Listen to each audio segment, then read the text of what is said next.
Can you believe this zero sugar, no milk banana chia pudding is perfect for your breakfast? For making this banana pudding, all you need to do add coconut milk or any other milk of your choice. Next into this, I'm adding chia seeds as chia seeds are rich in omega 6, omega 3 like fatty acids, fiber and vitamins. Add cardamom powder for an extra flavor and for easy digestion. Mixed all it nicely.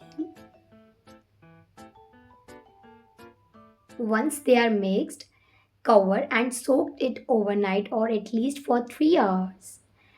And because I'm shooting this video, so I just top it after 15 to 20 minutes.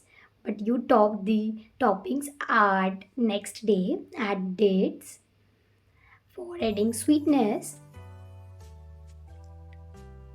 Next I'm adding bananas. Bananas are rich in potassium, phosphorus, and ideal for weight loss, healthy, nourishing, delicious breakfast is ready to enjoy. Please do subscribe to my channel for more such videos and tips. My name is Sharon. Thanks for watching.